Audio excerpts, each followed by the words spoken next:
welcome you and all to another episode of the Global Latin Factor podcast, where we talk about Latino everything. I'm your host, Crispin Valentin. Make sure you subscribe to the channel right now. Why?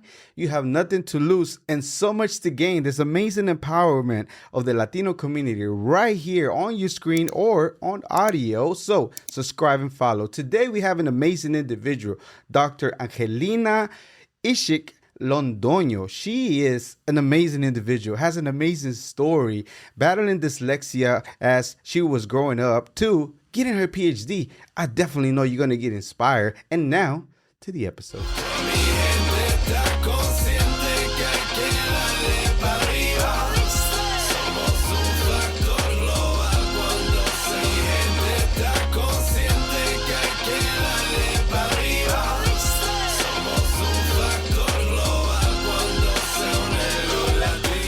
Doctora Angelina, hola, thank you so much for being here.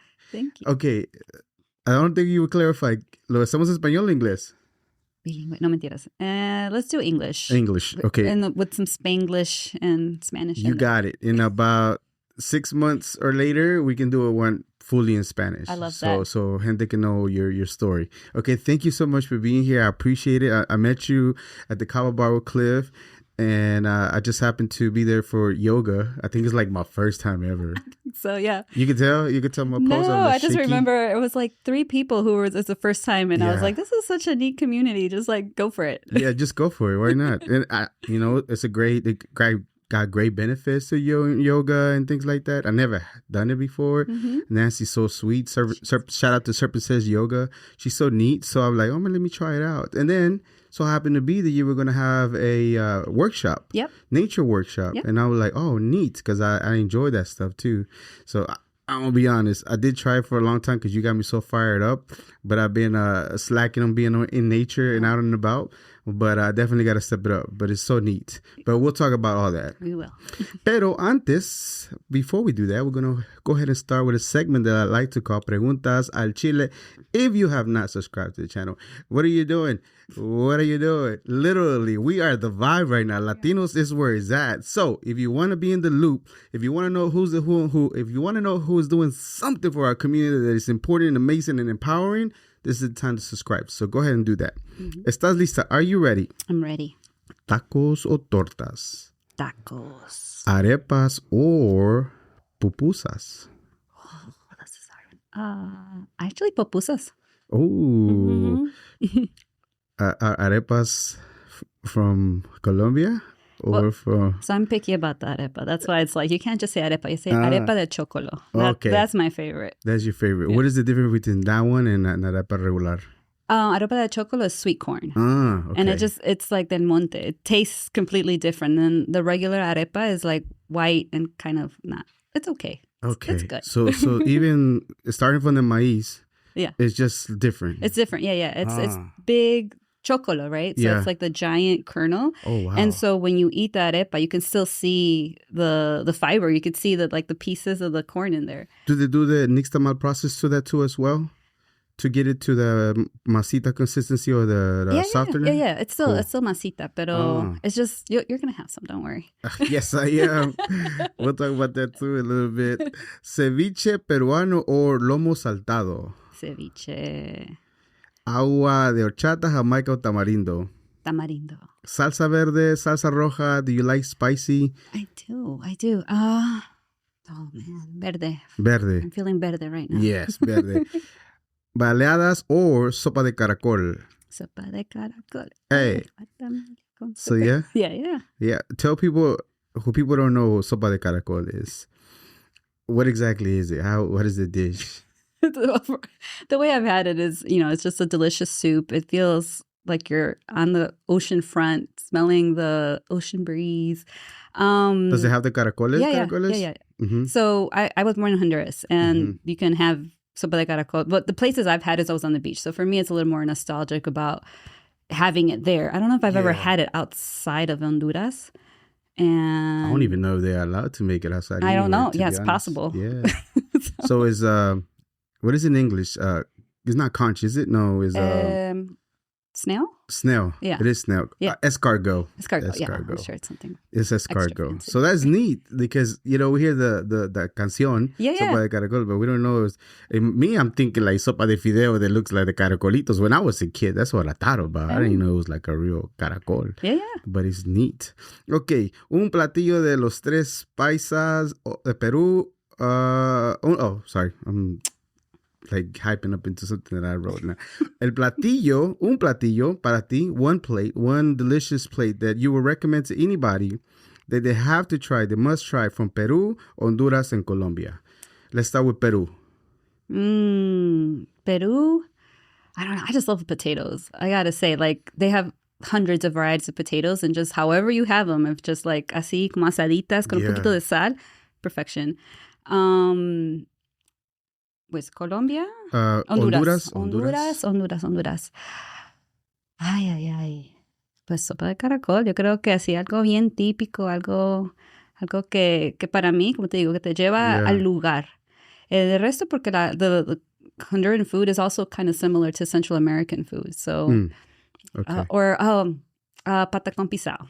That's another one. Patacón is sweet plantain, but they squish it. Yeah. And then they just put like the different either meat or vegetables. I don't even know. It's just like everybody makes it a little different. But it's that sweet plantain, nice and salty. Tostones is what other people call it as well. But tostones en lado República and Puerto Rico. Yeah. So for you, it's like people make their own recipes at home. Yeah. And that's how you probably should have it. Yeah, and they have like different little sauces that they put on it. So sometimes it's like a pink sauce, like a mayonnaise and ketchup. Sometimes it's with ajo. Sometimes it's just like a buttery, I don't know, kind of delicious saltiness. Yeah. So like I said, and it's street food as well. So when you're going down the street, you're going to have different vendors prepare their specialty. Nice. Y luego Colombia. I know you said arepas, but if you have another one that you can pick, what other one would you recommend people that you have to try this? Like, this is like, it's going to take you to Colombia immediately from the first bite. There's so many. I mean, for me, honestly, it's the fruit. Like, and there's so many wonderful fruits, but I love mamey.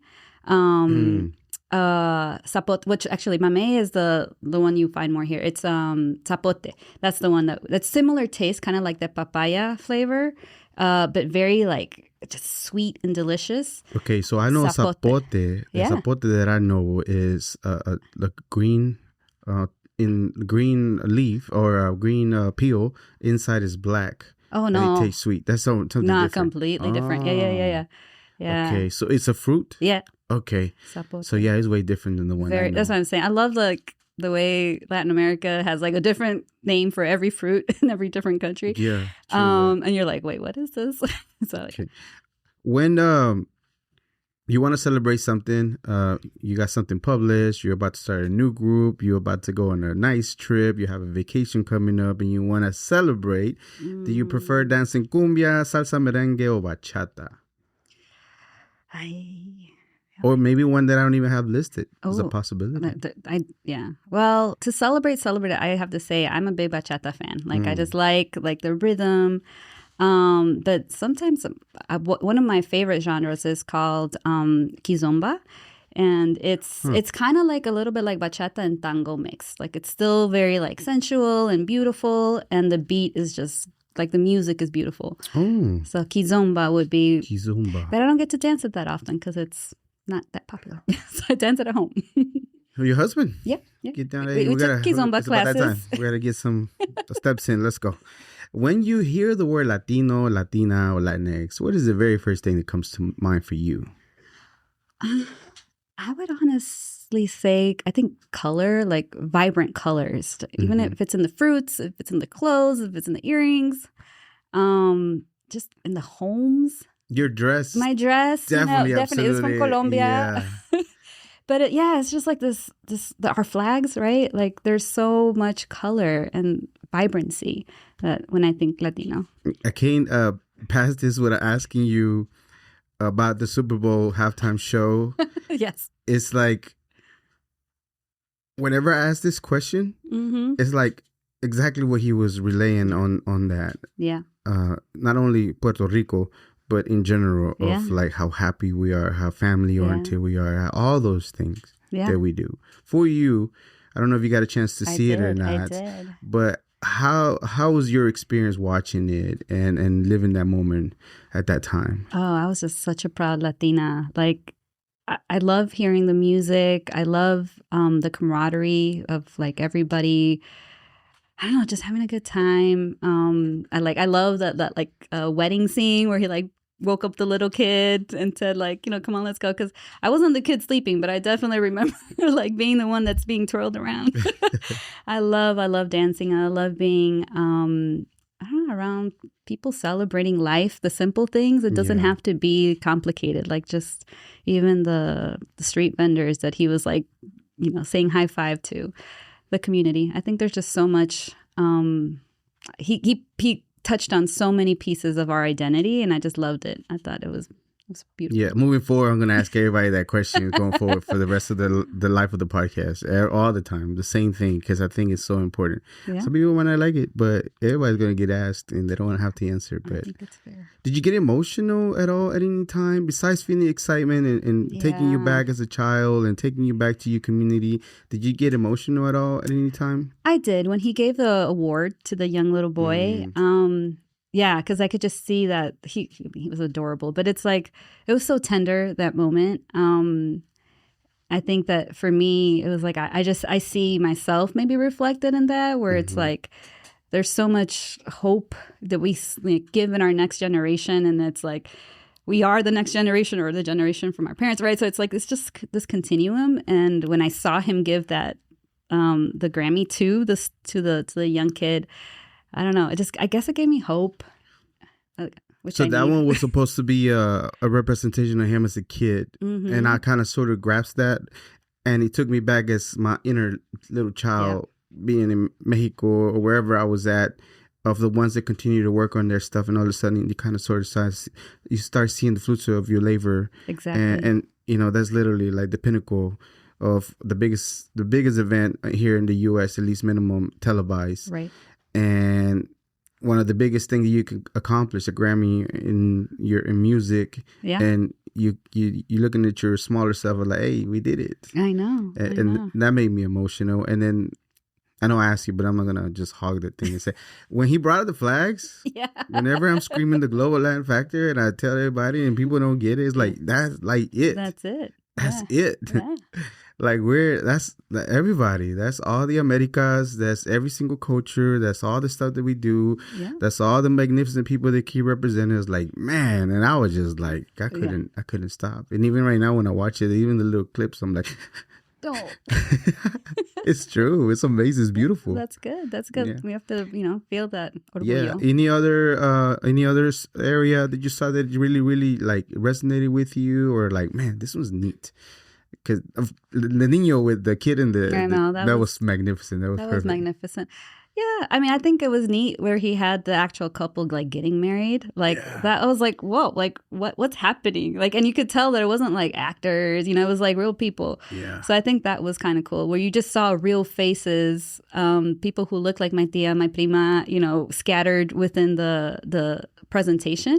So I just felt seen overall, and I think that was really cool. The speech that he gave too, that one really got to me. Oh, like too. When he was talking to the mic? Yeah. Like a lot of us go through, yourself, you doctorate, PhD. Mm-hmm. I can only imagine the journey to get to all that, and then the only reason why is like, who else? Yeah. Who else gonna do it? You have to believe in yourself to get to the end. Yourself. Yeah. Yeah, absolutely. So thank you for that. I appreciate it. I'm telling you, going forward, I'm gonna ask everybody about this, because it's like there's moments and times, I don't touch on artists, I don't talk about artists or anything like that, because it's like they're already embedded in the culture and it is what it is and they got it made. Yeah. But certain events in televised hit certain areas, it's like bigger than the itself, as far as like the event on TV. Yep. It's like what it does to everybody else, the empowerment, the ability to know that we are seen, the ability to know that we can go ahead and continue regardless of whatever is going on. And it's just different. It's just different that I have to ask this question going forward. Yeah. So, okay. So let's start. growing up, you have a very interesting background. So I know you mentioned in a few places like Peruvian made and Colombian race, pero también Honduras, or there's a lot going on with you. A lot going on. Break it down for me so everybody will know exactly your background, your roots. Yes. So I was made in Peru, thanks to my hippie parents who, very, very clear about I was made in Lago Titicaca, La Isla del Sol. I even have like a little bracelet here from Lago Titicaca when I went back, like in my 20s. And then they moved to Honduras, and that's where I was born. And I lived there for about 3 years. And then we moved to Chicago. Both my parents are Colombian. And so I grew up like mostly embedded in Colombian culture, but my passport, my ID, my identity, my middle name, which is Ix-Ik, is Mayan. So I've always been very connected to Honduras. And even when I travel, like I was like, I'm Honduran, because that's my passport for the longest time. And you were born there, right? And I was born there, right? And so that's my ethnicity, but I was raised in the States, so grew up in Chicago, kind of moved all over the place, and now I'm here in Dallas. Okay. So when did you move to Chicago? Were you a kid? 3 years old? Yeah, I was a baby. You was a baby. Okay, so conceived in Peru. Conceived in Peru. Funny, Valentine's Day is tomorrow. Yeah. And I was born in November, so my middle name is Valentin. So I did the math many years ago. I'm like, it clicks. Interesting. Yeah, true that. So I was more of a love child type of, not a made in Peru, but it's neat. Yeah. It's neat that you have a relationship with you and your parents to be able to talk like that, because a lot of our Latino culture, it's like not so much discussed. Oh, no, they were very proud of telling me that. So I was very little just telling people that all the time. And they're like, what do you mean you were made in Peru? I'm like, that's where I was made. Don't you know where you were made? And I'm like, I guess if I think about it, maybe I know. But did you need it? Okay, amongst your friend kids? Yeah. Like I was always putting made in Peru, born in Honduras. That's hilarious. So man, you definitely stood out immediately as a kid. Oh yeah. So in Chicago, there's a lot of Latinos, Mexicans especially, a lot, and there's a little bit of different from all over the place. Everywhere, yeah. Okay, so for you, growing up, 3 years old, when did you start? Everything Spanish at the house? Yeah. Okay. Yeah. So you get to going to school. Did you kind of sort of realize you're trying to learn English? Did you have to go through your cell to do all that? Yeah, well, I guess once we went to kindergarten, daycare, like I learned English at home. Interestingly enough, my mom was like, she was seeing how much I was struggling learning Spanish. So I actually was sent back to Colombia for second grade. And I lived with my dad. They were separated. Actually, they never married. But I went to live with my dad in Colombia. And that's where I learned Spanish, like for real, because I was with my family. There was nobody speaking English. So I actually kind of forgot English. And then when I came back for third grade, I was struggling with English, even though that was technically the language I knew from since I started talking since I was 3. But my Spanish was great. And so I was like, it was a struggle because it was like, I'm kind of from here, but not from here. And then from then on, I was from nowhere really, because I still had like the Latina accent in both in Spanish and English, but I could master both. So when you abandon the language, You're gone. Like, I'll see you later, Espanol. I'll be back later, English. Yeah. That's funny. I mean, when you're little, it's like your brain that's all it soaks up. And yeah. So tell me about that time in Colombia when you spent the whole year. How old were you at that time? I was 7, 8. I turned 8 down there. Yeah. And then, you're culture shock again because you're going back to Colombia. You've never been there, even though you are Colombian by blood. Right. So how did that feel for you? Do you remember anything? Oh, yeah. I remember everything. It was so vividly. Like, I remember landing. Like, I remember meeting my cousins for the first time and barely being able to talk Spanish to them. But, like, within, I guess I'd say weeks, like, just that your desire to play with kids, you just learn Spanish. And then I remember going into second grade and, I could understand Spanish more than I can speak. But because I spoke English, all the kids thought I was cool. And I was like, but I don't know. I don't know what's going on around me. Yeah. And they would have me like tutor the older kids in English for pronunciation. And then I was like barely learning Spanish in second grade, right? So they put you to work? Yeah. Well, I don't know if work. They just thought it was kind of neat that they had a student, because it wasn't like a big school. I think we probably had, 12 or so kids per grade. So you come back to the States. Now you have to learn English again, and you're starting to pick it up. How is life for you as far as like in your mind? Are you thinking of anything that you're going to do with schooling once you get to high school and all that? Yeah. Or first of all, let me backtrack a little bit. In general, for you in Chicago, how is life? Do you feel like you're a Latina? Do you feel like you're in the U.S.? Do you feel anything different at all or not so much? Yeah. So I felt very Latina in Chicago. And it's interesting because in Chicago, you grow up like really representing where you're from. So I was repping, like I had my Honduran little flag, my Colombian, and to this day I still have my Colombian flag on my car. And I don't know, like it was just very natural to be Latina and have that fusion of friends that were from El Salvador, from let's see, I have Ecuadorian best friend, Mexican best friend, Puerto Rican best friends. So, and I would go to their home and eat their food. So it was really like a fusion of the Latino culture. Yeah. And even the language, right? Like I would say things in the way Puerto Ricans say it. And then I would come home and Mom would be like, what are you talking about? But that's all stored in my head. So there was like code switching even within the Latino culture. Because you're like, I have to be like this with my Puerto Rican friends. I have to be like this with my Ecuadorian friends. But it was beautiful. Like we celebrated everybody's Independence Day. And it wasn't till I left Chicago that I even realized that I was like maybe viewed to other people something other than Latina. Because I was always like Colombiana and Hondureña. What are some of the hints, the wording specifically that they kind of let you know that you were like something different? That I was white? Yeah? Wow. Yeah. No, when I went to Madison, Wisconsin, so that's where I did my undergraduate. Do you feel like it was an advantage for you to look white? Yeah. I mean, it's definitely, the white privilege is a thing. And I didn't know I had it because I grew up in Chicago thinking, Latinos come in all colors, all shapes, all sizes, right? Like it's just we're very diverse looking. And there was no such thing as white. Like white in Chicago meant you were Irish, that you were German, that you were Polish, right? So European roots. That's what they're thinking. You're not thinking like of a regular Caucasian individual. Exactly. And then when I get to Wisconsin, it's like, oh, you're white. And I was like, what? It's like, because literally, and when we had to check our applications for college, I always put other. And then you're like, no, you're white. And I was like, oh. Did somebody correct you on that? Yeah.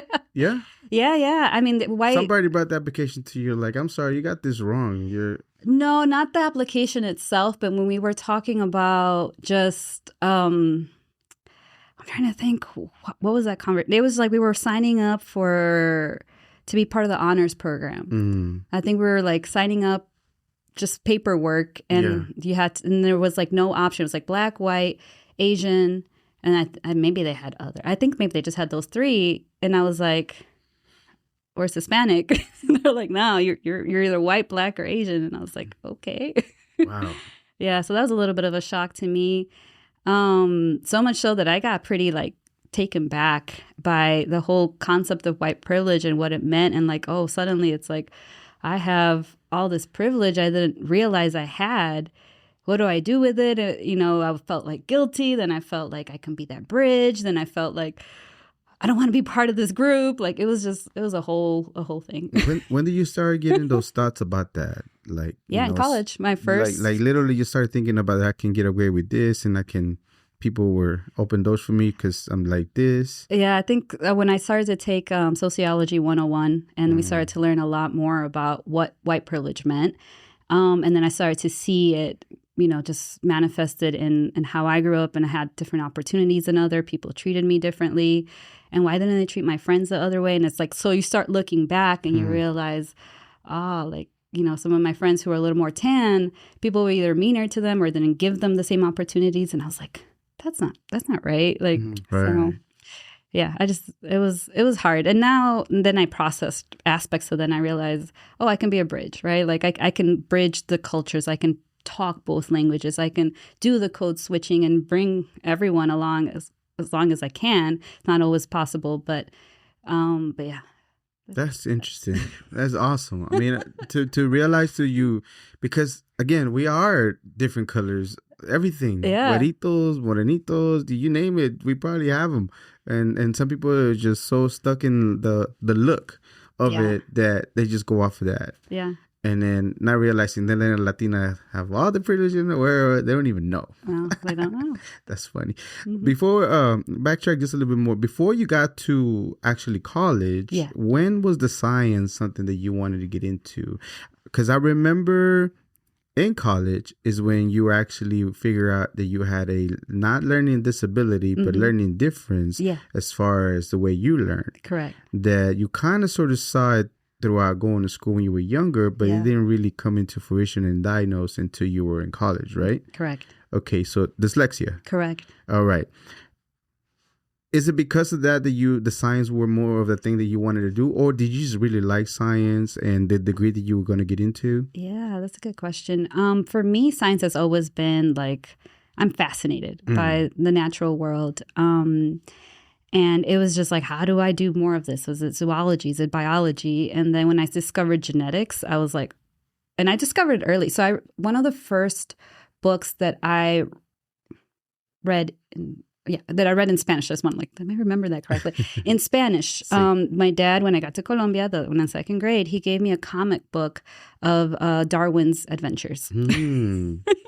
So it was just like him, going all around the world, like, counting all the finches. And I was like, this is amazing. I want to be a geneticist, or I want to like learn about genetics and how all this works. So that was 7.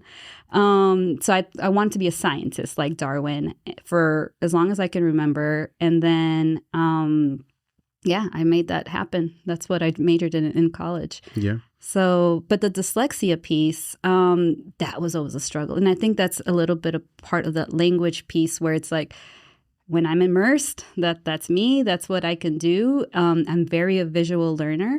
And Spanish was just so much easier for someone who's dyslexic because it's phonetic, right? English, the minute I switched back to like trying to do English, and now it's like the spelling is all over the place. It's like I struggled. To this day, it's like if it's not for word processing or ChatGPT or somebody like correcting my spelling, like I very much struggled. And I always felt like I wasn't like, it was me. Like I just wasn't working hard enough. And when I finally got diagnosed, I was like, oh, it's my brain. It's like, well, speaking, you speak it fluently in both languages, back and forth, in very complicated words, scientific words. I'm like, what que dijo? Like, what she say? But as far as speaking wise, you're so good. I know in the writing part is because of the way that you learn is a little different. But man, as far as when you speak it, I'm like, wow, that's pretty cool. I appreciate that. Yeah, absolutely. So, was it like were you leaning towards anything different than science, or let's speak specifically your degree? Tell me about your degree that you have a bachelor's on. Yeah, genetics. Genetics. I was literally that person. That's why I kind of go back to that moment of like checking off white, because I remember so vividly. I was in this little table, like trying to sign up for my major, and I said genetics, and they're like, "Oh, don't you want to do like biology?" Like they were trying to tell me what to do, and I was like, "No, I want to do genetics." Yeah. And they're like, because it was one of the only schools that offered genetics as a degree for undergraduate for college, and yeah, and I think most people don't declare their major the first day they sign up for class. And I was like, no, this is what I want. This is what I want. And she was like, kept questioning me. You talk about the counselor? Yeah. Well, I guess it's like the registration lady. The registration. I don't know what her Why do you think they were trying to steer you another way? Why do you feel like... Well, because looking back, I think it's the Latina. Like, you're like, no, you don't know what you want. Like, you don't, like, how do you even know what genetics is? like, I know what it is. Like, this is what I want to do. And I remember when I then started the major, there weren't like probably 20, I think by the time I finished, there was 40, but maybe there's about 20 kids who had, or students who had signed up to be as genetics as their major. And I was definitely the only Latina. And then another guy came, and he happened to be Colombian. And we were the only 2 for the whole 4 years that were Latinos or anything other than white. And it was like, and we both look white. So it wasn't like, but we were very like adamant about making sure people knew we were Latinos. Every single time. Oh, yeah. That's cool. Yeah. you had a couple of teachers that really helped you throughout your journey up to the point of college. I don't know if you want to give them a shout out, because I remember my last podcast with Misael is like, a lot of times we don't give shout outs to the people that actually believed in you, right? Yeah. Like Tiger Woods had somebody that believed that told him you can do golf. Or Michael Jordan had somebody that told him you can do. Brady, they had somebody that told him like you can be this, you can do this, right? Yep. So for you, it was like, even though you were struggling, somebody saw the potential in you. A few teachers you were like, oh yeah, you can do this, and they helped you out. Absolutely. You remember who they were? Yeah, Miss Lois Legal.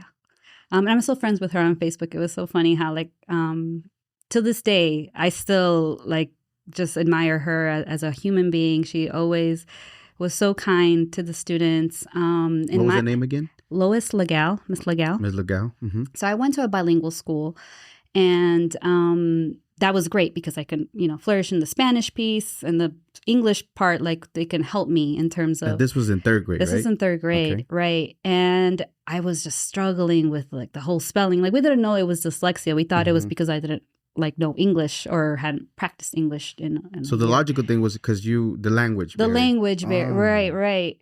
And she just would like, she already was doing all the, okay, like if you're taking this spelling test, like you can take it over here. I don't know. And I just remember her being so kind when I needed it the most. I'm like, to this day, I'm like, oh, thank you. That's awesome. And also like that, my school was also very liberal. And I just remember being part of this community of teachers that taught us, like, we went through all of Latin American history, like the bad stuff, right? Like the things that Latin America has been through a lot. And it became very present to us that, we have to like represent who we are. Otherwise our history is going to be erased. And I just remember, I can remember so many wonderful things. But she was just one of those people who was relentless in making sure that we had what we needed to succeed. I know it sounds very general, but it's like, I don't know how better to explain it. She was just always there. She was very present. All those wonderful things that came up to mind, what are those that you say? I know if you can list me a few things that come to mind immediately. Yeah. I mean, I'm trying to say, like, how much can I share? Whatever you can. Yeah. No, I mean, I'm trying to think. I remember, like, okay. Okay. So the reason I'm hesitating is because I don't know how much of this you can really share. But it's sort of, I remember at one point, my mom had to go for a trip. And she had to, and I had no friends. I have nobody to stay with. I had just moved back to the States. Yeah. We didn't really have like close family that I can stay with. So I ended up actually staying with her and her family for a week. Wow. And so she like really took me under her belt, and just like, since that's where that relationship kind of started, and the friendship. And then she had a daughter that was about like four years younger than me, and she became like my little sister. So we became truly a family. And was she Latina, the teacher? She's American, but her husband's from Argentina. Mm-hmm. So it was a mixed household. Yeah. And yeah, like I can remember like spending Easter with them, and then just like being brought into this very like warm, loving family. And then even at school, just feeling like that support of, you got this. Like anytime I was feeling like I don't know what I'm doing, mm-hmm. I could just look at her and I could feel like, okay, it's going to be okay. That's amazing. Yeah. Fast forward now, there's a high school teacher that also helps you out a lot. What was that teacher's name? Mr. Burnshaw. Burnshaw. And what does he do exactly that impacts you to know that there's something in you that you can go even further? I think he treated all the students, I feel, the same. Like he challenged us nonstop. He was probably one of the hardest English teachers I can remember having. And I like that. I like that it wasn't like you were given, I don't know, like you were treated differently. Mm-hmm. But then when you did it, when you got that A on the paper, it was like, man, you were celebrated. Like you did, like, you know, you worked so hard. And he would allow you to like resubmit like edits and stuff like that. He wanted you to get the A. So I just really liked his teaching style. And we read all those like classical books like the Iliad, those really Romeo and Juliet, like all the ones that are, you're like, these are hard. But but he made them fun, and I just remember like feeling like maybe I'm in college, if that's like treated like an adult, I would say.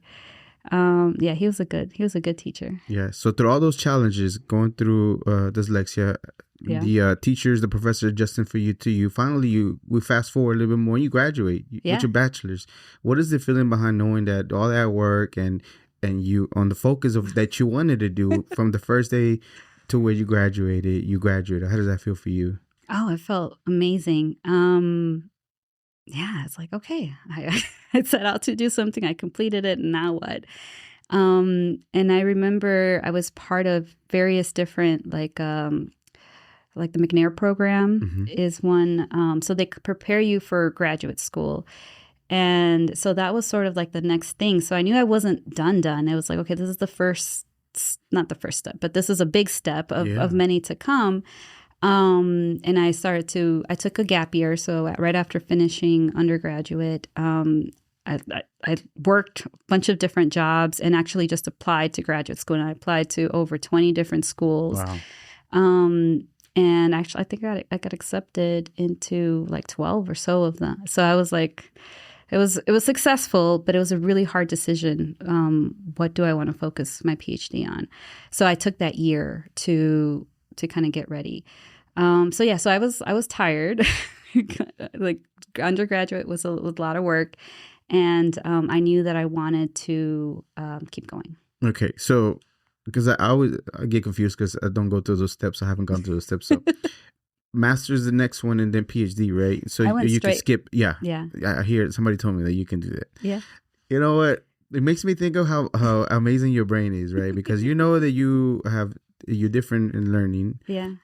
And then I don't know, I'm sure it was a struggle to get to the bachelor's. You got it. Yeah. You take a break, but then you want more. I do. You want to go for more. I'm a lifelong learner. Like I love learning. And then the fact that I can really like dive into research. And at this point, it was cancer genetics that I focused on. That was really exciting. So I was just looking for a program that kind of matched what I wanted to do. So again, what was the focus for your PhD, and as far as the degree that you were going for, what was that? So I was in the pathology department in the integrated biomedical sciences, and I did cancer drug development using genetics as one of the biomarkers for like how you are able to target specific aspects of that cancer. Yeah. So, what I wanted to do was like work on cancer drug development, like cure cancer, right? But I wanted to understand the genetics of it, like, which I can go into a lot of detail, but yeah, that's what. I mean, please entertain me because I'm willing to learn more today. Why cancer specifically, though? What did you see a family that were suffering, somebody close to you that, this could have a cure?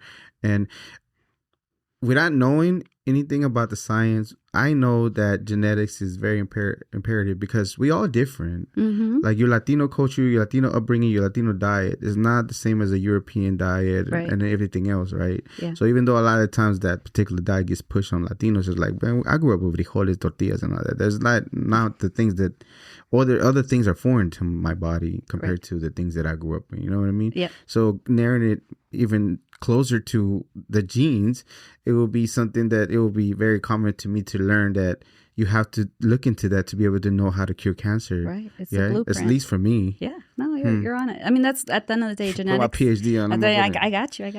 Just kidding. But so it's a blueprint, right? Your DNA is that blueprint that gives the directions for what your body's going to do and how it's going to do it. So what ends up happening in cancer is that message gets messed up, and that cell that's supposed to grow into a skin cell or a stomach cell or something. Yes, something gets messed up on the genetic level, and then it starts growing uncontrollably. Sometimes it grows just big and you can take it out, and that's where, that's somewhat curable, but sometimes it grows and it spreads through the body. So at each stage, it's basically acquiring new information, but where is that information coming from? It's the genes. It's changing that message. So what I was trying to learn was what are those changes that are happening at what stages of the cancer development, and can we find drugs to stop that change? In a nutshell. I mean, I got it. Like, I appreciate the way that you explain stuff easily to other people that kind of understand how or what happens. Because it's true. You just hear cancer and don't understand why it does this and that. Yeah. So in your findings of the study that you were looking into, was there anything in particular that you kind of sort of saw more common than other things in cancer patients? Well, so interestingly, I work with breast cancer and ovarian cancer. Okay. And interestingly, those two cancers genetically are very similar when you start seeing what things are happening that's helping them like grow. It's similar genes. I feel like it's the Wnt pathway, and I can go down the presentation. But that pathway is the same pathway that is used for like embryos to grow. So that same information we already know about what makes a cell grow is that same thing that gets turned on in that breast cancer and that ovarian cancer, that turns on when it's supposed to be turned off, and now it's growing out of control. So what we found was we looked at different drugs that basically stop or reduce that expression of that gene, so we can slow the growth of that cancer. It's not fully cured, but it's, instead of being so aggressive, it becomes, you get years of survival. So and interestingly enough, the drug that we found was a drug that had been on the market for many years to treat tapeworms. Wow! So it was extremely cheap to like make that drug. It was working really well. And then I can get on my soapbox on how the pharmaceutical company decided that there's no money in it because it's so cheap. So I mean, please, because in my mind, it's so. I know we can go on. We could go in tangent. Literally, they want you to be a forever customer, including the food industry these days. And I think they're all in bed together to be able to make us sick and continue to be a recurrent customer. Why would you want to give somebody something that's going to cure them for forever, and then I have them come back instead of giving them a drug that in a couple of years you're going to have to give them another dose, and in a couple of years you're going to give them another dose, and you're always going to have them coming around every single. So you have a customer for life. You're never going to stop like taking medicine, and then you got all the insurance, all that stuff.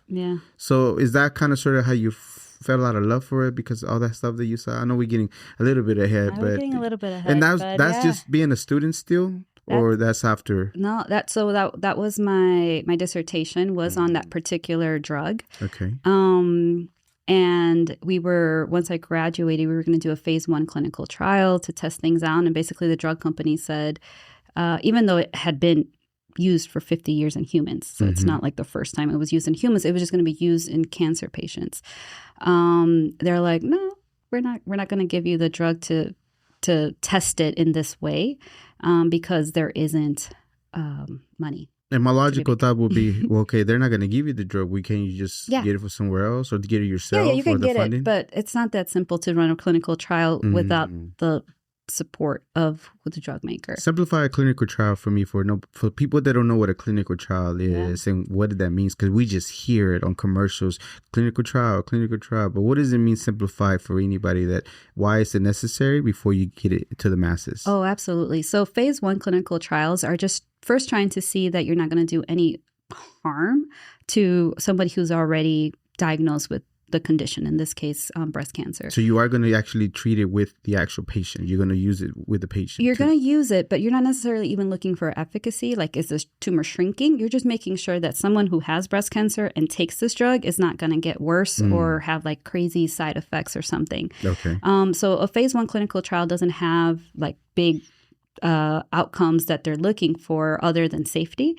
And then as you go up phase 2, phase 3, you start increasing the number of people who start taking the drugs, and you start trying to see if there's efficacy. Like if you compare that drug to like whatever current treatments being offered, or in combination with other current treatments. So it really depends on the drug and how you want to test it. And is that like one of those movies that you see that somebody's going through a disease and they sign for a clinical trial? Is that how you get the people that want to be part of the study? Yeah. Everybody has to sign up. There's a big consent process that has to happen because the patient usually for phase 1 is because they don't have any other options. Every single drug that they've taken is not doing what you're hoping for it to do. And then so phase 1 is people who are typically have no other options, so they're willing to try something new. But yeah, there's a big consent process that goes through to make sure that the patient is informed at all times what's happening. Okay. So we get to stage 2. You said what happens, and then stage 3. How many other stages is there before? I think there's a stage 4, but stage 3 is usually the big, like now you have hundreds of people who are doing well. I mean, like they're not getting worse on the drug, obviously, but now you're trying to see efficacy. Is it better than the normal treatment? What can we learn about the population? Maybe it's certain stages of cancer that do better than others. But yeah, and then once we start seeing, and it just takes years, like the clinical trial process can take about 15 years for a drug to get approved. Wow. Now they have fast track. With CRISPR, most likely, right? Yeah, look at you. And CRISPR's was that actually, I did a project with that on my postdoc. But yeah, that's taking genetics to a whole nother level. It just resonated with me and the name, because my name's similar to CRISPR, but it's very neat technology. It's very neat. Yeah. So now you're just taking out the piece that's potentially causing the problem. And then adding quantum computing these days now. So. Yeah. As long as the pharmaceuticals don't get on the way, we should be healthy and, you know what I mean? I know. They're in the way for sure. Okay. Being a student, working so what is the paper you prepare? What is it called? The dissertation? No, what's it Dissertation? Called? Okay. What does that mean exactly? And that's just required for you to graduate, right? Correct. So that's 2 first author publications and a 100-page manuscript that puts it all together into a big story. So that was going to be your contribution to that. Yeah, no, and it is. And it's published. Yeah, it's published work that's there, and people use it to cite to keep developing. And I kind of keep up to see, like, has it been able to, like grow in a different way? And I haven't seen anything recently. Because they got to cite your studies on whatever paper they're doing. Yeah. So you just kind of like piggybacking off of each other to get further. Correct. Oh, that's neat. Yeah. That's awesome. So for you as a student that is hopeful, does all these studies and see that this could be a potential, I don't know if you answer why that you decided to go into cancer specifically. I don't know if it was a loved one or... I didn't answer it because it was interesting. So for me, genetics was fascinating. And I'm like, where can I use genetics to, help the world? And I thought cancer felt right. And then actually, in the middle of my first year, when I was trying to, just already in graduate school, I was trying to figure out which lab I wanted to go into. And one of my best friends, her mom got diagnosed with pancreatic cancer. And within 6 months, she passed away. And we were just like, how did this happen? Like, so fast. And it was just devastating. And I remember feeling like I need to do something about this. So pancreatic cancer became like my passion. But unfortunately, there is not a lot of funding for pancreatic cancer because people don't live very long. And but out of all the different types of cancer, pancreatic cancer has the least funding. So it's one of the worst ones. It's one of the worst. Exactly. It's just honestly not enough like advocacy around it. Is it because it's so rare or? No, it's not that rare. It's not? It's like, I don't know if it's at least the 5th most common. I have to check now. Things keep changing, but it's definitely one of the deadliest. It's wild to me to think that is one of the fastest, and you wouldn't want to focus solution on it because it's quicker to try to treat it instead of any other one that takes longer? It's hard to treat. Yeah. It's just people, once they get diagnosed, not a lot of things work. It's very short. It's rare that somebody kind of lives past 6 months to maybe a year. Just thinking, the deterrent is probably because there's not enough examples or long enough for them to even try to get into studying it because there's not a lot of examples of people. Yeah. That's probably maybe why they... Correct. It's like, as we see, like with breast cancers or other types of cancers, when you have people who can survive, then it kind of grows. Like, okay, let's continue to fund, so that there are more survivors.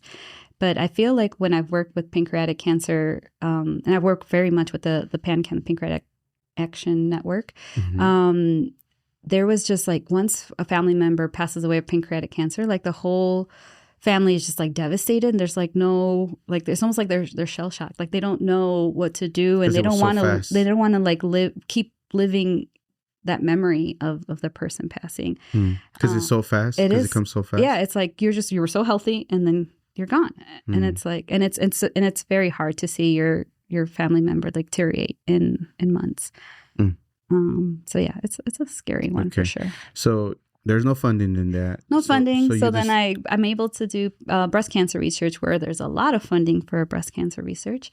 But meanwhile, I'm always like doing some pancreatic cancer work in my lab. Like anytime somebody needed, I became an expert mouse surgeon.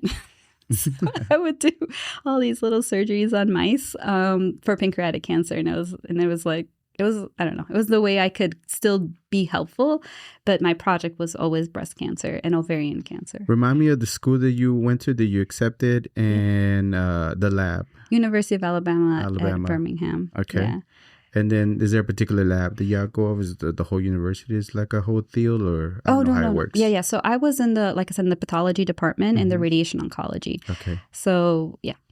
So you graduate, PhD, fast forward, how many years did it take to finish it? 6 years. 6 years. About 5.5, 6 years. So you're in there and you're enjoing everything that you're seeing, you're doing, you're so passionate. You're, again, just for the things of you focus, when you hyper focus, it's just like go. Like, do you look back and you realize how long it's been, 6 years, and all of a sudden that you're about to graduate? Or did it? I loved it. Yeah. I loved being a graduate student. I love being a postdoc. Yeah. So Birmingham, Alabama is a great city. I'm not calling it a town. It's a city. It's a big city. And yeah, it's like I felt like I was having fun all the time. Like in the lab, I had great lab mates. I had a really wonderful community of like international students, domestic students everywhere. Right. Birmingham was a pretty diverse space. And it's also very affordable. So even though I was making graduate school money, I was living fine, and I had what I needed. I was working really hard, but I was with a really excellent team of researchers and mentors. So yeah, that was amazing. When I finished, I was like, okay, you just kind of keep going, and the next step is postdoc. So kind of similar to undergraduate. When I finished there, it's like I just have to keep going, and you get on this train of academic research, and you sign up for postdoc. And I ended up going to Michigan after that. So within 3 months of graduating, I was already setting up shop in Michigan. What is postdoc? Because maybe I never heard it before. What does that mean? You're way advanced. I'm over here at college, bachelor's. Not me. I'm not even college educated up, but I'm educated in other stuff. You're very educated. Yes, thank you. The postdoc just means you keep going. You just keep. For how long though? So they're typically 3-year programs. What degree is that? It's not a degree. It's just a postdoctorate. So there you're trying to really establish yourself as like an expert in that field. And I finally got to do pancreatic cancer research as my first postdoc and at the University of Michigan. And are you getting paid for this? Yeah. You're getting paid for in graduate school as well. Oh wow, really? Yeah. That's so cool. That's kind of like I was saying, like you're not poor, but you good money. not at all. You have to still be very savvy and kind of have your investments in line. But I was able to buy a condo in Birmingham, and I had a roommate. Right. So I couldn't afford the whole thing by myself, but then I had a roommate. So things like that, like you can. Was there loans budget. That you get? Yeah. So yeah, especially for like medical students or graduate students, like the banks know that you're going to kind of stick to it probably, and they give you a loan pretty easily. At least back then, I don't know now. Wow. But so postdoc in Michigan. Did pancreatic cancer research. I was there for 2 years, and then I actually got invited to go back to the University of Birmingham, Alabama, where I was at, because they were starting a new program in women's cancer, and they wanted me to come back and kind of keep working on the project that I was working on, but taking it into more ovarian cancer as well. So I went back to Birmingham after 2 years in Michigan to do a second postdoc. So a second one? But you really like school. You really enjoy school. You were not kidding about it at all. I was not kidding. And I love my postdocs. I thought I had a lot more autonomy, and I had a lot of students and fellows under me. Yeah. So I got to mentor, which was my absolute favorite part of being a postdoc.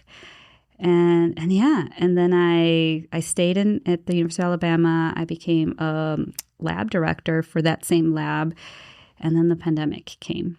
Okay, before we get to the pandemic, is there anybody that you see doing all that, a doctorate all the way to post, that looks like you? There are Latinas, they're doing it in the field itself, studying this at all? Yeah, I have like one friend. Okay. It's hard. It's hard being, I think, female. Like a lot of my friends started families and were really struggling to figure out how to fit all that and have kids. Being Latina, there weren't very many. I do have one friend who's still working in Atlanta at the moment, but no, there weren't many of us. I think when I graduated, I was the 213th Latina with a PhD in biomedical sciences. At that time, throughout the entire United States? Yeah. Or not just in Birmingham? No, in the United States. Yeah. 213. There's like 40 million of us or so, or more. Yeah. Exactly. And I remember, because me and my other friend who graduated from Birmingham, we were like, we're number 13 and number 14. That's funny. Okay. So pandemic happens. Yes. You're doing post-op. You're starting to see things in the medical industry and in the hospitals that you work in. It's just not something that you're like wanted to continue working, right? Can you tell me about that? Yeah, no. I mean, I started in graduate school. It was like, okay, there's this pharmaceutical, giant that basically wants nothing to do with moving this research forward. And then I kept seeing it in different other places. In the pandemic, for example, we understood that all of the hospital resources needed to go to the pandemic, just treating patients and cases. But we closed so many clinical trials. We had them on hold. Like a lot of research was just like tossed like nothing. And I was honestly just like tired. Like I could see that I was just kind of part of the cog in the wheel, and I was just producing all these things, and we were shifting in ways really based on how the pharmaceutical companies wanted us to do things, as opposed to like where we saw interesting avenues. And I mean, I feel like I can get on a soapbox, but for the most part, a lot of research comes down to, writing grants, manuscripts, and you can't write a grant that's risky, because that means it's going to fail, and all that money that was invested into that research is not. So you basically have to know that your project is going to work for you to ask for money. So you're not really doing anything new, like you're just kind of switching things here and there to make, we have a lot of evidence this will work. So I don't know. It just didn't feel like what I was signed up for. Like it was like, you're just kind of part of this facade. I don't know. Not that all science is like that, and it's not, but I was seeing a trend that I wasn't happy with, and it wasn't just vibing with me. But overall, I also felt really disconnected from my community. I felt like being in a lab all day long with mice and, my coworkers, I could only do that for so long. Like I was like, I want to be with people. Like I actually want to be more on the front line of disease prevention or treatment, and not just like doing something that maybe 15 years from now would have an impact. So something started brewing within you of you wanted to do the prevention part, because it's crazy to me that I've interviewed doctors before and they don't teach them about health or about diet or the proper, they want to put them in some kind of drug too. Absolutely. It's crazy that that even doing the things that you do in your study, they don't talk about menopause or things like that, and things that are like, why aren't you talking about it? No. So all these things start brewing, missing the community, preventative, knowing there's other ways. So you decide to take it where after that? So during the pandemic, I started just really noticing like my own kind of mental health not being the best. Everybody, right, was kind of going through that, just like reevaluating what's important to them. And I started working with a health coach, and I was like I was blown away, honestly, with like how simple just having accountability partner take you through simple, like I just wanted to drink more water and be a little more active. And so I asked her, I'm like, how do you become a health coach? And she's like, well, we have a certification and my company's hiring if you're interested. And I was like, okay. So I left academic research and I started working for a startup. And it was interesting because the fact that I was bilingual is what really allowed me to grow exponentially. Like I came in as a health coach. Within 3 months, I was a trainer. Within 3 months after that, I was already chairing the diversity, equity, and inclusion committee. And then, it was just very quickly able to be part of different aspects of the startup. Is that because the need of it? Yeah. And the Spanish specifically? There weren't very many bilingual health coaches.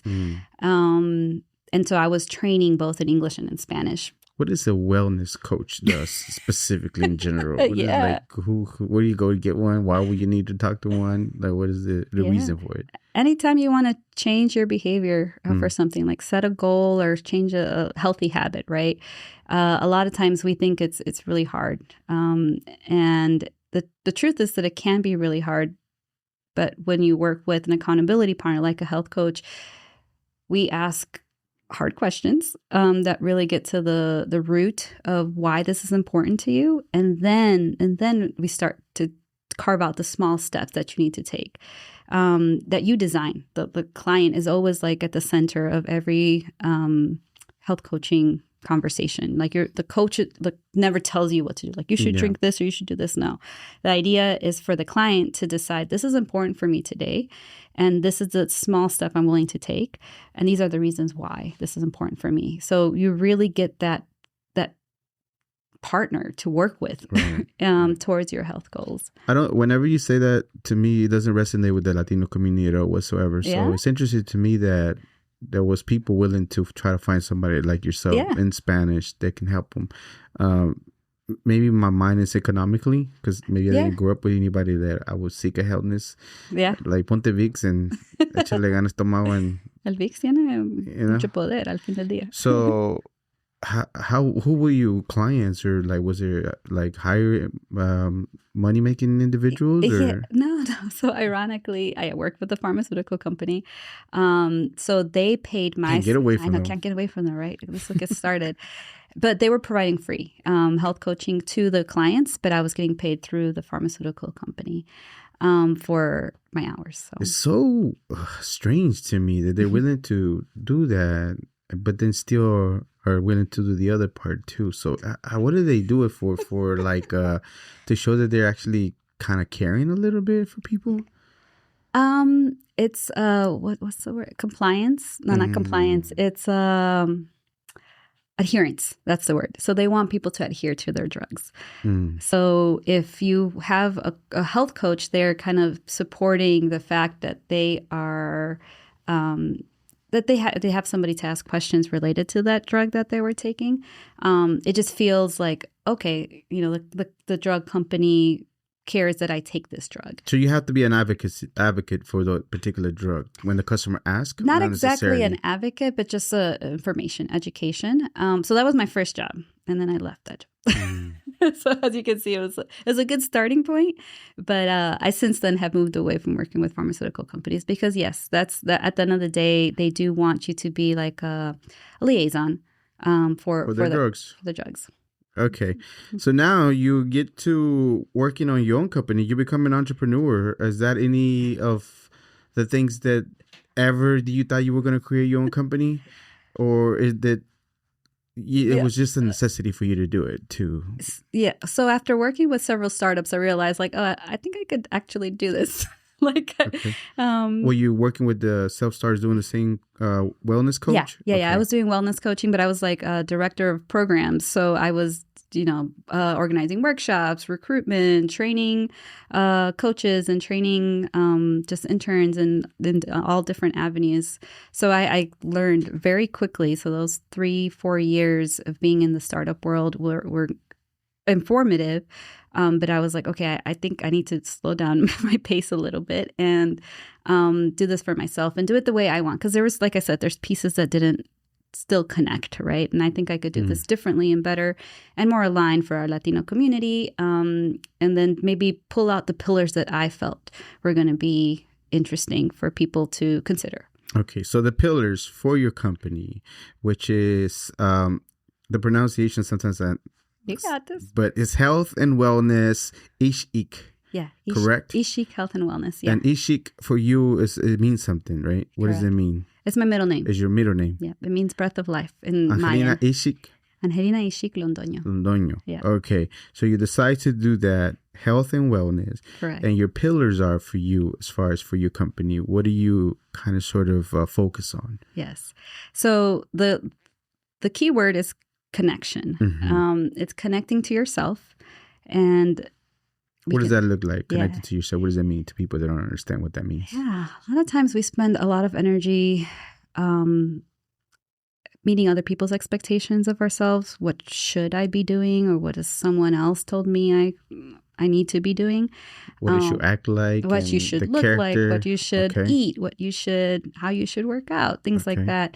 Or how your body should look, right? Let's talk about for women. There's a lot of pressure there.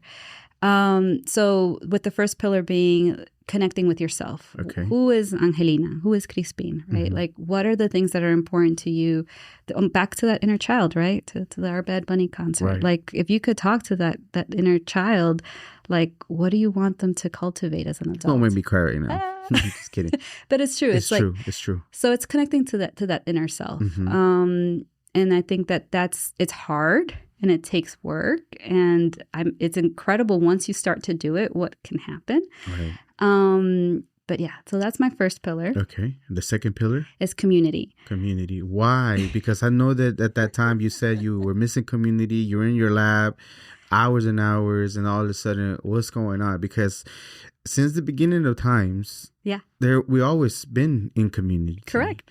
Being out of community is unnatural for a human being to do that. Absolutely. So did you kind of sort of start feeling that? And that's the reason why you wanted to do community and be community, have community? Correct. Okay. I felt it myself, and there's a lot of research. Tell me about the research specifically about the importance in community for your wellness and your health. Well, there's a big Harvard study that came out. That's the Blue Zone study that you've probably heard of. There's a lot of Netflix shows talking about it. But yeah, they looked at all these different markers of longevity, of people living happy lives and living in healthy bodies, right? Not just long lives, but when they're sick, it's like long lives and they're thriving. And what was the thing that was the kicker, right? Like what made the difference? And it wasn't genetics, which I was like, oh, after all that, right? It wasn't even money, which I was like, oh, socioeconomics, right? If you have access to all the things, all the drugs, you're going to be better. It was community. It was community. So if you feel like you belong, you're going to be healthier for longer, and you just have a better quality of life. What happens in your brain whenever you're in that place of community? What happens? What did the people see, or what did the study showed? Yeah, you feel seen and your story is told. You're not isolated in the little, corner of your bedroom looking at your phone, right? Like it's about when you're truly in community is when you're doing this, having these real conversations, telling your story. And it's interesting because some people could have maybe complicated chronic conditions, but if they have somebody, a partner, a friend, a caregiver that's there like helping them through it, they can do well. They can thrive for much longer than the person who maybe has all the drugs and all the things, and then it's not. But they don't feel connected to anybody. Wow. So it really does come down to feeling like you belong, like truly feeling like you belong. So how do you cultivate that, especially now where we are, I think, becoming more and more isolated for various different reasons. A lot of people, I guess because they see some of the same studies, throw community all over the place, like this and that, kind of like the family thing of sometimes manipulative as far as like, oh, we're family in the workplace or we're family here and there, but it's not really that. No. But all those people throwing the word community around, when you're talking about community, what do you specifically mean? Yeah, it's a sense of belonging. Okay. It's like you're in a community and you're feeling like the people around you understand aspects of you, not the whole you. I guess what I meant is more of in the sense of like your family. Is it a group? Is it a place? Entiendo. Okay. It could be anybody. Anybody.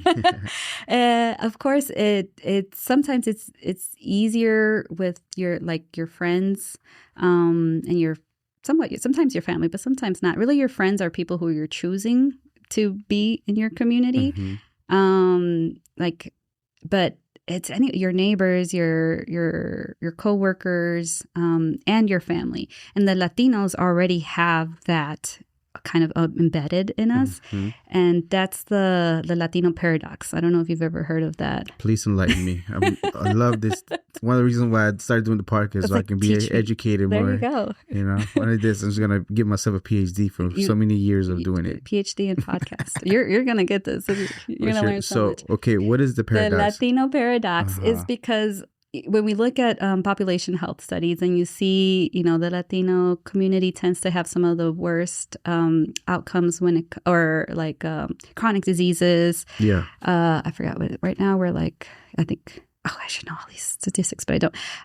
That we definitely have in terms of hypertension, cholesterol, obesity, diabetes, right? Mm-hmm. Like they're rampant through our community. However, when you compare a Latino individual that has, 3 chronic conditions to a non-Latino counterpart, they're going to do better. And you're like, what's happening? And it's like, it's because they have support. It's because when you're sick at the hospital, your family's going to come visit you. They're going to bring you la sopita. They're going to bring you, going to check in on you. They're going to make sure that, You know what? You saying it. I seen a meme about it. Whatever it said, like, el doctor dice just one visit and the whole family is inside the room. It's so true. It's so true. Like any of my family members ever gotten sick or ended up in the hospital for whatever reason, ahí estamos todos. Ahí están todos. And, and they're praying for you. They're, echándote bendiciones. Like, and it's real. All that stuff counts. All that stuff makes a difference. So it's like, it's a Latino paradox. It's community. It's community. We come through for each other more so than other cultures and other, yeah. That's so true. All right. Third pillar. 4. How many other pillars do you have? There's 4. 4. ¿Cuál es el cuarto? Bueno, el primero era connecting yourself, then community, then culture. So culture is so that's 3. That's 3. Okay. So culture is related to community in some way, but a lot of times it's maybe more identity. Okay. Whatever that identity means to you. I think a lot of times we spend, again, energy, other people defining that identity for you. And I think culture is just one of those interesting things where it's like there's so many stereotypes about what your culture should be. And at the end of the day, it's really just an average of a bunch of different things.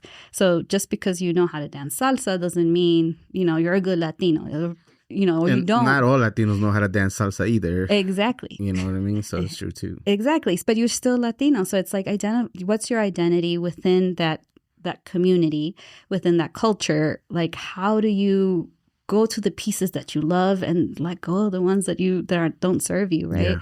So it's like kind of finding that rhythm for yourself. And then the fourth pillar? And the first one is nature. Nature. Okay. So whenever somebody approaches your company, your business, to be able to want to help them, their company, their whatever it is, community, what is the best approach for them to go to you, and how does the conversation start going as far as you helping them and things like that?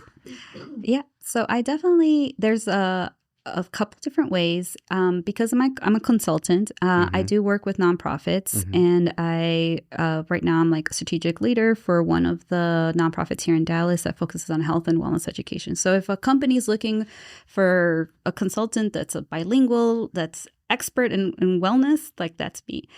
Now an individual, I have one-on-one coaching. I have group coaching, which I'm starting a group in April. Nice. And the group coaching is nice because, like, back to the community. Now, suddenly you have other peers that are also contributing to that accountability piece and telling your story and the struggle. So it's like, man, I didn't go out to walk today. And then somebody else maybe did or didn't. You can get inspired. You can feel like it's normal. It's hard. You know, like it's just, there's something magic that happens when you do it in a group setting. So I also have retreats, which we can talk a little bit more about detail. And these are, again, small groups. I'm a big believer in like that power of like around 7 to 9 individuals, because that's where you can still like hear everybody and start to create that sense of belonging. Okay. I like that. More intimate. Yeah. You're right. You get the sense of one-on-one too also without being way too many people. Exactly. Okay. Let's go back to the nature one, because I kind of blew past it like it's not so important, because it is very essential, the nature that we're starting to forget. Yeah. There's a bunch of people online all over the place talking about reconnecting with nature and this and that. But why though? Why? Because we just literally came from that, right? Exactly. Yeah, we're all dressed and have all these things that we don't even get to touch ground and for months sometimes, or even years. Yeah. But if everything that you know, the studies and the science and just in general, nature itself, what are the important things? Why? What does the science say about walking for 10 minutes and just walking, grounding, and things like that? The sky. Absolutely. Tell me about that. I think my favorite part about the nature pillar is that it's so accessible, right? It's not this fancy thing that you need to market. It's accessible. You just literally step outside and looking at the sky, looking at the trees, like you said, taking off your shoes, just really allows you to, again, get that sense of I'm part of something bigger. I'm not here alone. There's this whole world around me that is, growing and doing its things, the different seasons that we're part of. You think it's scary for people to see that they're part of a bigger thing? I think it could be if they're spend a lot of time kind of indoors. It could feel like there's this big world out there that I don't know how to interact with. So yeah, I think that it's taking it small steps at a time. If it feels overwhelming, like listen to your body. Like don't push yourself to go camping for 3 days in the woods if you don't have you're not feeling that connection. But you be surprised if you just step outside when you're feeling a little bit stressed, take that nice deep breath of clean or at least fresh air. Your body will start to relax naturally. Our brains are designed to be in nature. And your stress will not go away right away, but it will start to minimize. And the more you start practicing and finding the things that you do like to do, that's how you really start to get the benefits of being in nature. And for example, grounding is one that's, again, there's a lot of science behind it, but basically your body uses the earth to let go of some of that negative charge. It literally the descarga, like you're downloading of negative things of the negative things that you're carrying around. Wow. So it's very therapeutic. Obviously there's ways to practice it safely, making sure the ground is nice and clean and it's not going to hurt your feet. But it's simple. There's not much you have to do, but it is intentional. The idea is to be in nature and start to do some reflection while you're there. And how am I feeling? Am I feeling scared? Am I feeling overwhelmed? Or am I feeling at peace. Like start to just have those conversations with yourself. So it's best for you to be, because a lot of us like to put our headphones on and not be in the moment of being there. But is it a little bit better to be just in nature with all the sounds and everything? Correct. So one of the things that I'm actually in the process of getting is a certification in forest bathing. And I'll be taking groups here in Dallas in April, May, and June. And this is free. So as I get myself certified. Put me in the first group. Yeah, April. Well, definitely. But that's exactly it. Forest bathing is an example of going into nature and using all your 5 senses so that you're not having your headphones on. You're really listening to sounds close to you, far from you. You're picking up rocks. You're seeing the textures of how, the temperatures feel on your skin. You're looking at the way that the colors, the shadows, and then just like, what am I missing? Smell, right? Like a lot of times we just go through the forest and we're like, okay, what's going on? But then like we don't pick up that leaf and like, oh, this smells different than this leaf, or this twig smells different than this twig. So it's like you get a chance to just like reawaken your brain and all your senses to your surroundings. What is being in nature, even walking in the park, does for you for like what, 10 minutes, 15 minutes? Yeah. Or what does it do for you in regards to your health? Yeah. So it definitely lowers your stress. That's one of the biggest like benefits, your cortisol level specifically. And then your immune system. That's the one that really gets the benefits. So there's quite a few scientific studies that have looked at your T cells, and those are the ones that are going to fight infections. And when you are in nature for at least 20 minutes, and especially if you're in an area that has a lot of trees, you're starting to see your immune system through these T cells start to go up, meaning they're like basically little soldiers that are coming around and kind of just doing the perimeter check, right? Like, so if you were going to get sick, suddenly you have more defenses available to you. Wow. Yeah. That's neat. That's awesome. Okay, so we're running short on time, but thank you for letting me know what is it that. So anybody that's interested to one-on-one and things like that, do they reach out to you? Your Instagram? That I've seen it. Instagram, and I have a link tree there that has a contact form. Also on my website, there's a contact form that you can fill in your information and you can check. I want to do forest bathing. I want to do retreats. I want to do one-on-one. All those things are available for you to check out. And I can't let you go without talking about a retreat that we have happening that I'm part of. Because I told you, I met you at the Cabo Bar. You gave the nature talk in regards to the pillars and things like that. And that thing that at that time was the nature one. I just focused on nature. I needed an accountability buddy because, I did it for a while and I was out there, and right now I'm out, but I'm not grounded. Tough. It's okay. But I'm not grounded like I'm supposed to, because I know it's good for me, but sometimes just the knowing doesn't apply to the doing. And it happens to us sometimes. But it's great to have reminders to people that know that it's important for you to be out barefooted in nature. But before I let you go, Colombia. This is the third or second trip, or how many times you've done the retreat? This is the third one. Yeah. Okay. You have, property in Colombia. You wanted to do something with it. It aligns with the things that you're doing now. So now people can sign up for a nature retreat, or what is the name of it specifically? I'm signed up for it, but today I'm just happy I was going to Colombia. You're like, hey. I showed you some nice pictures. So this one's called Sol Luna Retreat. Sol Luna Retreat. And this one was designed by Carolina and myself. And shout out to Carolina, man. She's such an incredible partner in crime in this particular retreat. We're doing it on a full moon. So that's why the Luna piece. And then we decided to also call it Sol because there's a lot of sun. So bring your sunscreen. I'm probably going to go like that, to be honest. You're going to come back rojita, así todo colorado. It's okay. I know the sun burns different these days, so I definitely have to do a little something. But, But yeah, it's going to be a wellness retreat. We're going to have breath work. We're going to have cacao, which I know you did a podcast on cacao. We're going to have kava.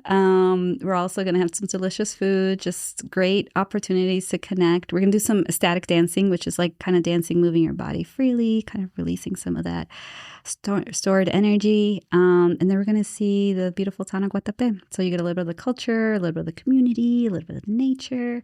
And all the pillars we're touching all the pillars, on. yeah. We're going to have to do some reflections and some sharing as we kind of grow in this space together. So community, nature, all that culture. Yeah. Why are retreats particularly important? You know, of course, if we're going to do the new one that you're doing, the bathing in the forest bathing. Of. Yeah. But why, like, let's say for people to go out and retreat and travel to another place important? Oh, your brain needs it. How can I? There's so many benefits to traveling. Just stepping out of your day to day, you get to see how other people do things. You get to experience other cultures. What does that do to your brain when you get to see that in other cultures, other places, other states, other countries? Yeah, I mean, I think just that taking you out of that routine is so important for you to, again, like connect to your re-regulate your nervous system. I'm trying to think. I recently read like this really cool article, and I'm trying to see if I can pull out any information from that. But traveling, the fact that you're just not by your day-to-day task, everything feels like it's in, I don't know, 4D or whatever, right? Like it's like suddenly the sunrise is like that much more cooler. And you maybe haven't noticed a sunrise here in Dallas in months, or hopefully maybe not that. But you know what I mean? Like the little things start to become more present. And at the end of the day, that's what makes us feel fulfilled, when you feel like you're living as opposed to just like kind of going through life. So we're going to through life like a numbness type of feeling, doing the same repetitive thing. There's nothing to look forward. Then all of a sudden you break that and go into a different country that you don't understand. You don't know what's going on. All of a sudden, like, oh, I'm alive still. You're still alive. But, and I guess the beauty of a retreat itself is that it is somewhat catered, right? Like you're going to have people that you either know or you've met through other ways. And then you're coming together with a shared purpose. So it doesn't feel as vulnerable as like just traveling by yourself. And yeah, you don't have to worry about anything. You have your lodging, you have your food, you have your transportation, all the things that are like logistics that maybe can make a trip stressful, like that's gone. So that's where the wellness comes in, where you just arrive and everything else is taken care of. And then you kind of design the rest of it for yourself, which you're ready to step into. That's neat. And I did like the questionnaire because it's very particular as to, are you even in the right state of mind to be able to get out of the way and be over there? There you go. Why do you do that specifically? Because I know you studied, I know you did this, but what are you looking for as far as like if maybe more attention to an individual because maybe they're here in this headspace, stuff like that? Or yeah, I think everybody has a story of why they're coming to a retreat. Okay. So it's important for us as facilitators to make sure that we're adapting to any needs that our participants have. And then the questionnaire itself, I think, comes a little bit from my science background. Like I would love to see if we're coming in, feeling a little stressed or disconnected after this retreat, is there any shift? So there's going to be a post survey. That's like it's all good. It's all voluntary. Yeah, of course. I was happy to see it because I wanted to see the whole experience and see it. And yeah. Yeah. And I always thought about the scientific part too. And you can't get away from it, right? Like it's just a little bit of data, just a little bit. Yeah. 5 questions. Cool, okay, you travel a lot. I do. All the time. In fact, you're about to go into another trip. On Sunday, what takes you to all these places? You just want to see it? Do you have things that you want to do? Or is it important for you to be there? Of course, you know the importance of traveling and going to, but what keeps you going everywhere? Oh, man. Well, I was really fortunate to recently accompany my mom on her bucket trip list, which was New Zealand and Australia. Man, I was so jelly. Oh, man. It was beautiful, beautiful. So I was very lucky to do that with her. And in this case, it's been years in the planning. I've never had the opportunity to take 2 months off work. Wow. So I was like, okay, this is the year. I can do this. I can plan around it. And I did work very, very little, but I got to enjoy it with her. And it was just such a gift to be there with her, to see her like, we saw. Yeah, New Year's over there. We spent New Year's there. Wow. We spent Christmas. We spent my birthday. Nice. Happy belated. Thank you. So yeah, I think for me, traveling is, again, it just kind of gets me exposed to different ways of being. Nature looks so different all over the globe, and I need to see it all. I want to see it all, experience it all. And I went to one of my favorite places on this globe, which is, it used to be called Fraser Island, and now it's called Kagari. Was that the picture you were sharing with me? Yeah. It looks like paradise. It is. It looks like paradise on earth, on water. On water, right. These absolutely 100% silica white sand, this little lake that's tucked in this big sand island. It's absolutely stunning. It's beautiful. Mm-hmm. Absolutely. Okay, before I let you go, I could have talked to you for more. I know we barely scratched the surface on all the things you're done, and we were going here and there because I just wanted to just continue a conversation. Yeah, absolutely. En español. En español, por favor. But before I let you go, all your social media, everything that you have going on. I know you have an event going on that I've seen your picture in a flyer. I don't know if you got, but whatever events you want to share, and where can people find your social media so they can know where to go to see? Yes. Okay. So my social media is Ix-Ik Health and Wellness. Mm-hmm. You can find me on Facebook, Instagram, and my website is probably the easiest place, Ix-Ik Health and Wellness. Mm-hmm. And hopefully I'll send you some links so you can tag them. We're going to put all of them in the description. I have them all already. Awesome. But I'm going to put them all in the description so people can find it easier. And one of the things that I'm doing this year, the flyer that you saw, is that I'm working with Latina Voices Institute. Mm-hmm. Another person you should really have. Absolutely. Please, I love referrals. I do screen people to kind of sort of see if we kind of sort of align and be good. I feel like a few people I should really take their advice that they're good to go. And I trust you. So the Latina Voices Institute is a movement. And it's that I'm wearing my little pin right here. That's amazing, by the way. Yeah. It's lovely. It looks like little pan dulce, right? Mm-hmm. And it's so empowering to be part of this community. And I'm their wellness guide this year. Mm. So I lead a monthly meetups virtually. And then we're also going to have a retreat here in Dallas through the Latina Voices Institute. Awesome. So, So again, come check out my page. I'll have all the links there. Some of the events are free. Some of the events you do have an investment. Mm-hmm. But it's another way to stay connected here in Dallas. Or actually in the United States, because we have a lot of people from other places. Yeah, absolutely. I've seen it. Very neat. So best of luck to y'all. If I know it's Latinas, but if anywhere I can. Now, and allies. And allies. Okay, so maybe I can sneak my way over there. Hey. I know you've done plenty of podcasting. You're not new to the podcasting world and being out interviewing. But is there a particular, when you were on your way over here, you're like, I wish you asked me this, or I wish we touch up on this. Anything that you were passionate about, like I really want to be asked this question. What would it be? I really want anything? To be asked this question. I think going back to your first observation with the Super Bowl, right? Mm-hmm. We got that inner child that was sparked, I think, for many of us when we saw that award being given. What would I tell my inner child, my young self?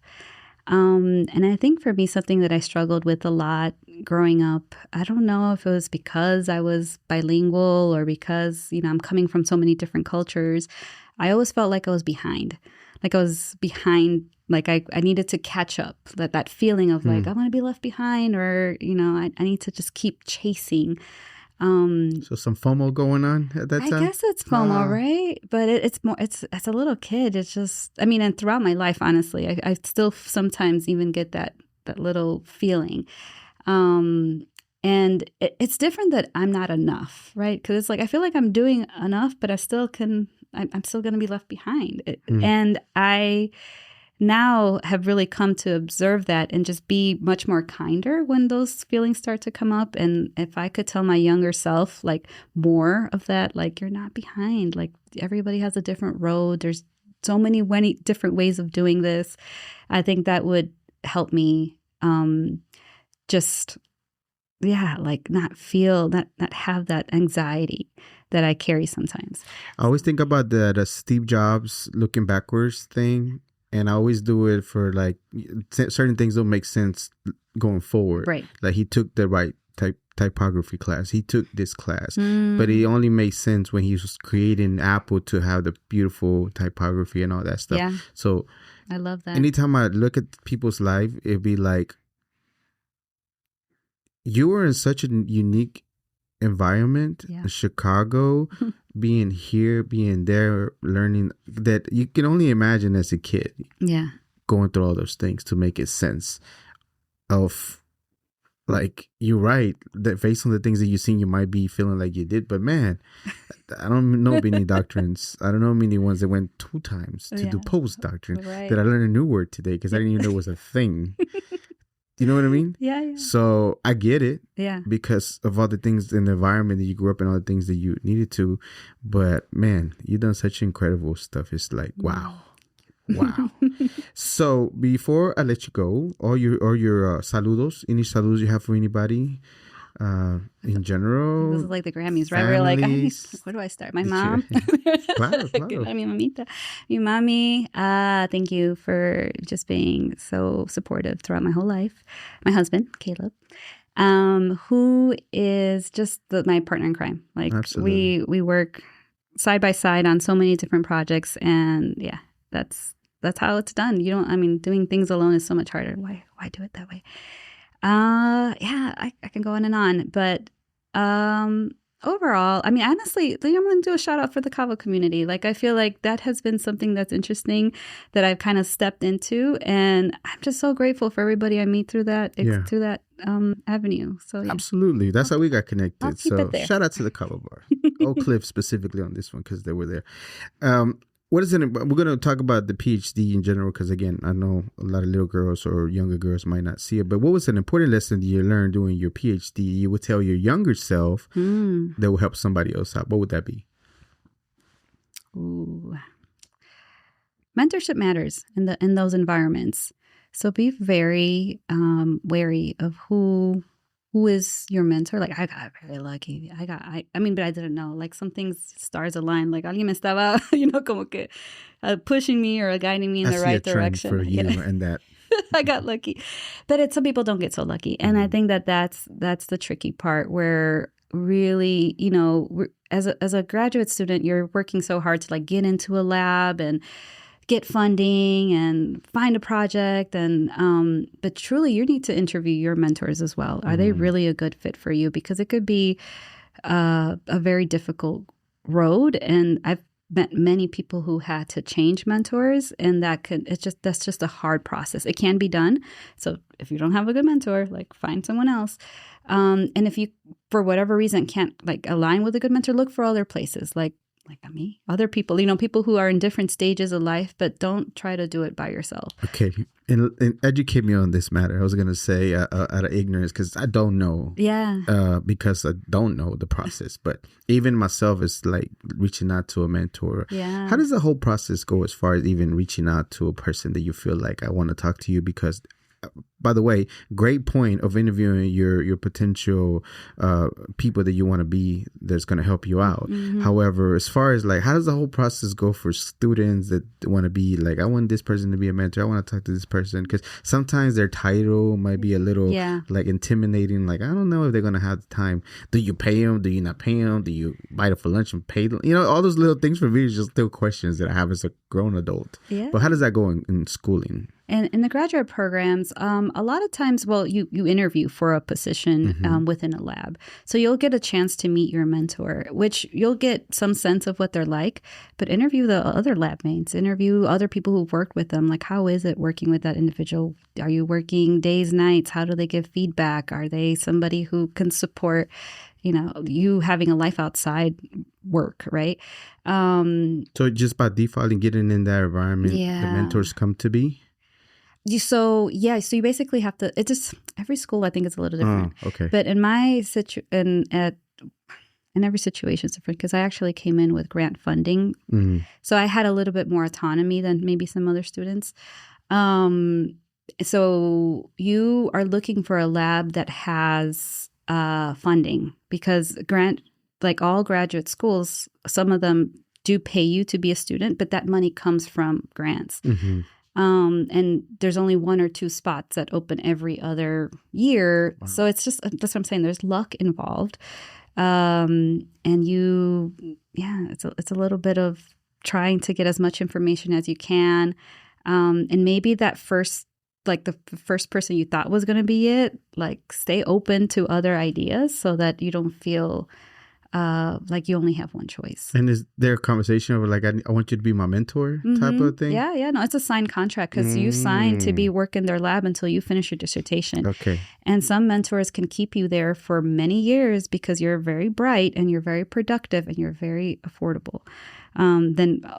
Because as a student, you do get paid, but not very much.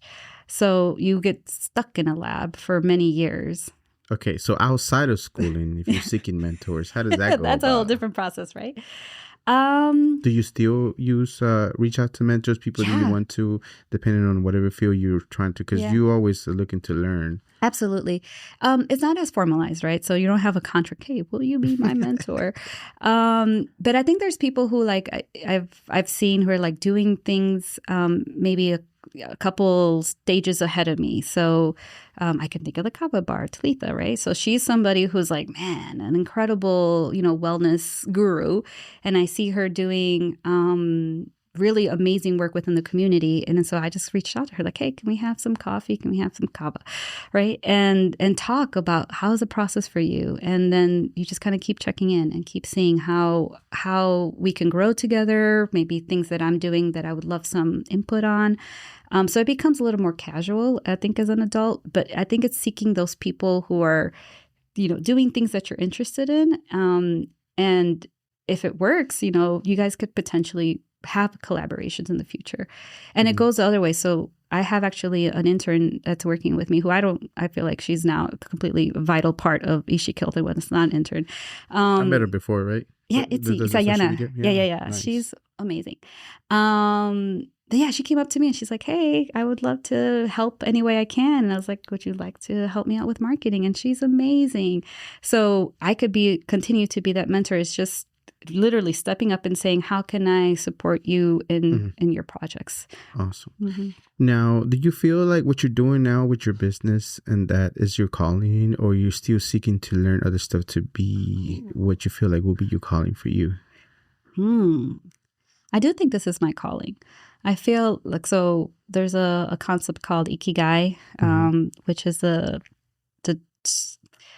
it's, again, back to the blue zones, longevity studies, kind of really looking back at how do you find that purpose in life and what makes you be able to live that long, healthy life. And then Ikigai is finding that place, that almost that Venn diagram of where that what you do for a living, it also matches with like who you are as a person and what you can give to the world. And then also the third part is it something that's sustainable? Like, can you make money doing this so that you're not on the streets, right? I feel like I'm slowly carving that out. It keeps evolving and morphing into different things. That's the beauty of it. But being in the health and wellness field the way I am now, both either on the organizational level, working through nonprofits, or literally, in the ground, planting trees, helping people one-on-one, taking people on retreats. Like, I like that diversity. That's where I thrive. Yeah. And the nimbleness part of you able to move around and be flexible to things in regards to life and not fighting some of the things. I think that helps you out a lot. Having the autonomy. Yeah, absolutely. I like that word, even though I'm not fully definition of it, but I like the way you use it. Okay. Yeah. Like having control of your life. Control of your life. Yeah. Absolutely. Okay. So when I wake up sometimes or throughout my month or my year or day or something, I say something along the lines that I heard from a guru. I'm not immortal. I am mortal, and I will die one day. Not to scare me, terrorize me, or fight me, but more of a reality of like, this is not forever. Right. With that, I wish you a long, prosperous life. After everything's said and done, what do you want people to think and feel about your life? That's a deep question. Feel about my life. I guess that I loved fully, because I think that, I didn't hold back. I definitely don't hold back. I'm all in, whatever that in looks like. And I think love is one of those places where I would love to be recognized or known for the fact that I did love fully. Love it. So I swear, the first time like I saw you give the class about nature, and then like I just know these things, but sometimes you need a reminder of how important it is, and sometimes you need a second reminder just to know that how important it is. To like I didn't hesitate whatsoever whenever you start talking about the retreat. I'm like, I'm there. Yeah. Like I said, I was gonna go to South America at one point or other, so I'm gonna make it happen. So I'm gonna go. 2 weeks away. So Colombia, we're gonna be heading there very soon, and Correct. I can't wait to be able to just be there and disconnect and let time slow down as we're enjoying everything that there is. And even just talking to you, 'cause even after that event, we spent the whole afternoon just talking. Just chilling. We were crying. People were pouring their heart out, which is lovely to see how just we built community. We would have wanted to stop, but eventually got dark. We had to go on our way. But it was neat. Yeah. And like just having you, your husband, everybody just talking about just in general, deep things, little things, all that stuff was so neat to me. And learning about your story, because just talking to you, I was already just taking notes. I'm like, okay. But then diving into certain things that are out there about you in regards to you dealing with dyslexia, and how that never stopped you to be able to, not even a little bit, to be able to go even for further education, for the further education that you did. So without a shadow of a doubt, Doctora Londoño. Correct. You are a global Latin factor. Thank you very much for being here. I love that. Thank you. This was another episode of the Global Latin Factor podcast. Remember to subscribe right now. You literally have nothing to lose and so much to gain. There's amazing knowledge for this amazing individual doing amazing things in the community right now, empowering our comunidad. We literally are building a community. We have 2,000 subscribers and growing every single day, and it's because of people like you that fortifying this amazing community to know and to tell the world, what are we doing, what are we about, and how are we contributing to the world. And without a shadow of doubt, again, we are just like you. We are people. We are human. We are the spice and flavor in this melting pot that it is the world. Till next time.